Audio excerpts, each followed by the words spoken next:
video na pinangahawakan ng Bitag kung saan lumabas sa mga balita ng TV network na sinasabing nakipag-away at nambastos kami sa mga barangay tanod.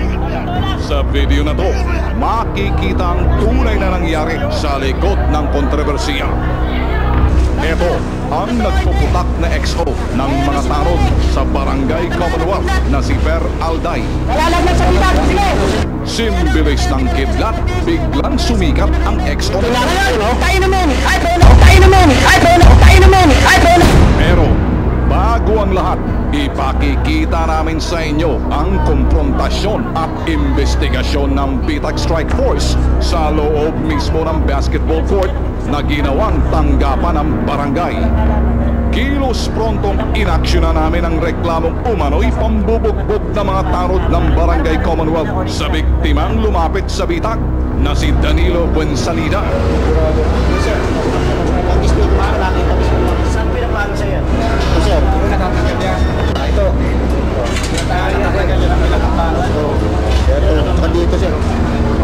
Ito, pinabot niya.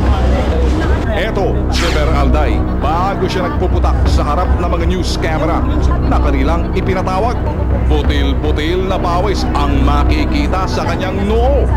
Dagdal mo, para kang puwet ng manok, putak ka ng putak, pinababayaan kita.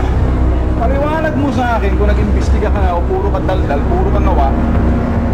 Pinakikita ko na sa'yo, ang dami ko mang gawa, puro ka dakdak. Eto na nga, ano ang nakuha mo sa mga tao mo? Ano ang nakuha mo? Initial investigation na sinagawa mo? Hindi ko nga alam. Wala ka pang ginagawa.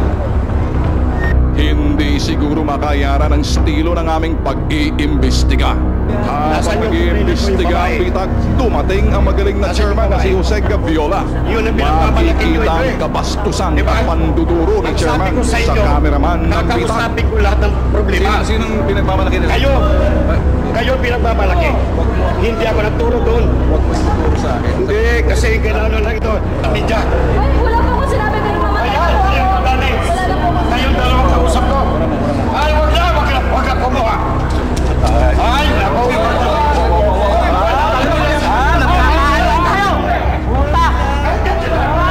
Basta tingin mo yan. Tingin mo yan. Gusto kayo maabuso kayo.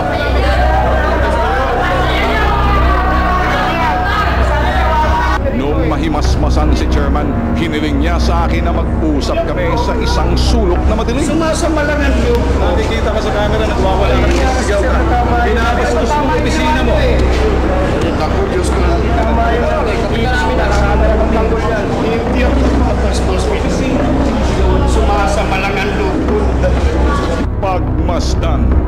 Dito tinawag ko ang isang pulis na lumapit naman upang opisyal na ipaalam na nakainom si chairman. Subalit, tumayo agad si chairman, lumayo at umiwas.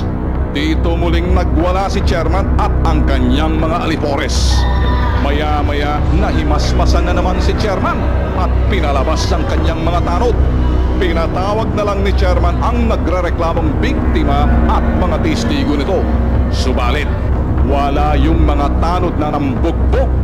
Makikita lumayo ang Bitag sa eksena at hinayaan naming dumiskarte si chairman.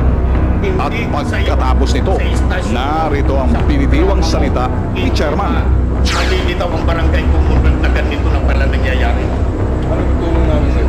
Ang naitulong mo malaki. Nag-umpisa ang kontrobersiyang ito sa reklamong inilapit sa Bitag Action Center noong 30 ng Marso. Hindi nagdalawang isip ang strike force ng Bitag. Tinungo na namin ang barangay hall ng Barangay Commonwealth upang ipa-line up ang mga panggabing tanod na sangkot sa pambubugbog kay Danilo. Sa mga nakapanood ng kontrobersyal na balita, hindi lumabas sa kanila ang tunay na dahilan ng problema dahil nakasentro lamang sila sa epekto ng pangyayari. May biktimang nabugbog dito at ang itinuturo niya ang mga tanod ng Barangay Commonwealth. Nakatutok pa rin ang Bitag sa reklamong ito. Hindi kami magkatubiling ulitin ang lahat dahil alam namin ito ang tama.